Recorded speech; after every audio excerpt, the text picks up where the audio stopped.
Steelers Nation, to the Steel Curtain Productions. All right, if you would please hit the likes and subscribe down below in the right hand corner. No, I don't have any Steelers memorabilia on today, but anyway, evaluation and discussion about the 2024 draft. And I have to say, I think I made one tape on our first rounder. And overall, I mean, we really addressed the line. And I'm quite proud, to be honest, what the Steelers did here. They could have easily got off course, and the media doesn't help the situations, right? We know that, and there can always be influences, and I think teams go off course due to influence at times, and the Steelers stayed pat, and I thought that was a smart move. We know there's problems on our in our receiving situation. We don't know how things are going to look because the roster has changed so much, but I mean, three guys, our first guy, that's this guy to me. And I don't see this too often. And I'll say it again. Fonton, he looks to me to be, he's got that look, a special player. And only so many years do you get one of those. And there's something about this guy, I can't pin it. But I think there's real serious good things going to come from that. I thought this was an awesome move, getting a tackle. Excuse me, my throat's a little frog in it.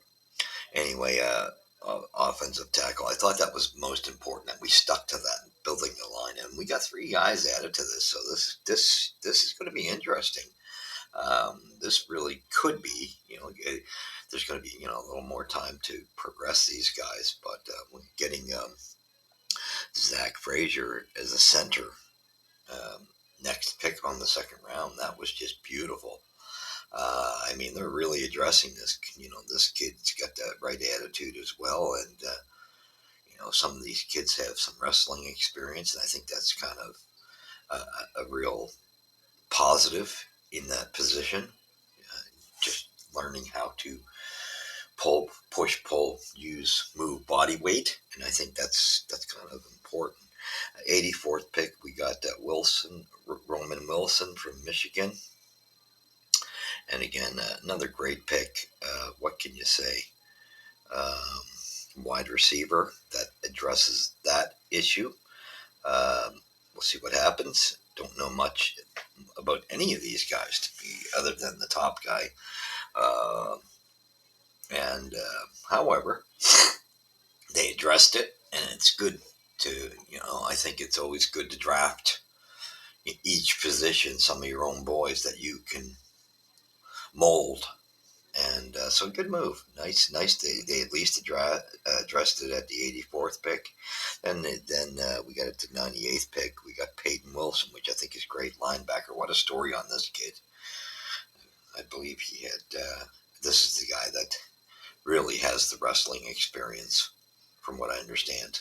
I think he's the one with the bulk of it. And tough character. Had some rough injuries, but strong as nails, pulled himself off the field himself. Determination. This kid, I think, has a better mentality than what we've placed there since you're there. So this could be a good move. And you got time and progression, time to mold these guys. I like that. So you hit a piece in each area that we need a little bit of addressing. And that's a good way of doing it. Fourth round, 119, we get Bereal Mason. Another guard, Mason McCormick, sorry. And again, there you go, addressing the O-line. And that's three very massive positives. And for me, I'm proud of the Steelers for sticking to this, because let's get that fixed. We were on that mission, and you could easily get sidetracked and you get a whole bunch of cans of worms. Let's finish that line off. And then we can start addressing other things in the following drafts. And, you fill the voids with free agency. while you're trying to get there, right? And then we got Logan Lee, defensive tackle that addresses the line again, and he's got a great write up as well. So very many positives. And in the final, we get Watts at cornerback again, and this looks like a steal from what they're saying. These two last guys, I'm pretty. I think it's promising. And like you say, I mean, you can't judge the Steelers on our drafts right now. I mean, these guys got to be molded. So I think this is good for the future. I think it's going to be a huge positive. What you got to understand, we've made so many off-season moves. We don't even know what we're dealing with here in Steelers Nation. We have no idea. Um, there's lots of big names like Queen and stuff. That's some excitement about, and odd guys like that. But however, we've had some pretty big changes. I mean, good changes, but big changes. And it's going to be interesting to see what transpires. And you got to be so careful, though, with Rumorville. Like I said, I was saying this before. I'm so glad that I hesitated and really did my research because so many of these, so many podcasts, and it seems to be in every area, like to bait you in with clickbait. I'm not into that. I like to stick to what's going on and the facts, and I could have fell for it myself just because I look for every avenue to get all my info, and I could have jumped on it because yeah, it was posted in places that made it look legit, and yeah, so you got to be careful, and that's why I take my time. And I say, don't just always bite for people want to reel you in to get a like or a subscription. Yes, we all want them for our channels, but I don't go to the limit of putting out something there that just is totally falsifying to draw you in. That's not my style. But yes, so very positive weekend. I think great move.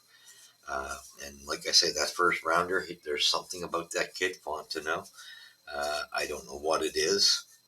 And you don't see this. You see this very periodic where you see a pick that's really, and it was nice to see Hayward, Cam get the pick and get, like I said, man of the year type thing honors, and what a class act he is. And this is the type of guy, like I said, between Cam and Palomalo and guys like that, old greats that come along once in a while, and you know, uh, yeah, it's just one of those things. Pouncies, like Maurice Pouncey. These this kid's got whatever it is. Those three had a look, and I think he's going to be a real gem down the road once we get him where we want him. We feel, mold him and see what he is, what he's got, tangibles. And I think the rest of them too. I think these are perfect. Like I said, I'm glad they put so much emphasis on the line.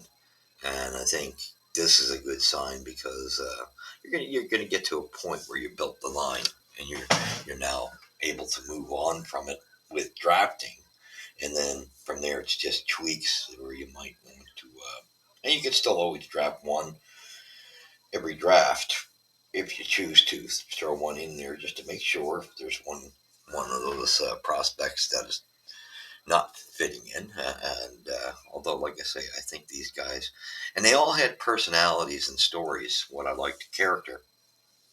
There was a lot of character in these picks, and I would prefer to have character any day of the week than flashy. Uh, if character will carry and heart will carry you a long ways, you get those, and you don't have prima donnas running around, and it's so tricky. But yeah, good job on Art Rooney and Kahn and Tomlin. Uh, Glad you guys kept your heads and stuck to the game plan. So with that being said, that was pretty much it. The 2024 draft I look at as a total success for the Steelers. They didn't get sidetracked, and that was great.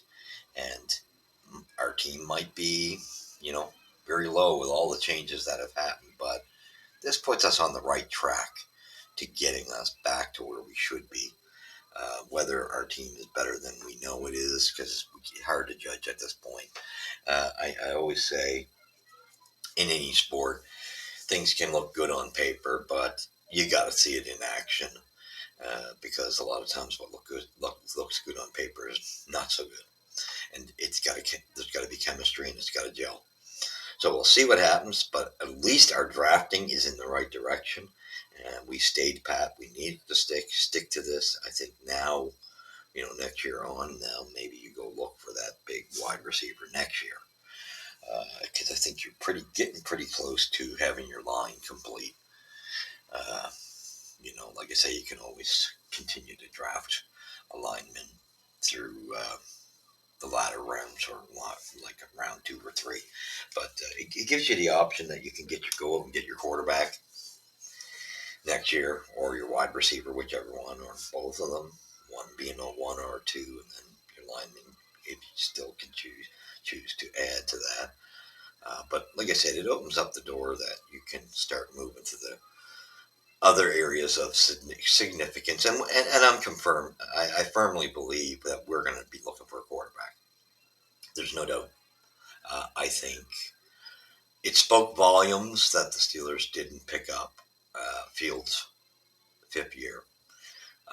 To me, that signals there's indications they're getting that they indicate the things that have transpired in Chicago might be there and rearing its ugly head up.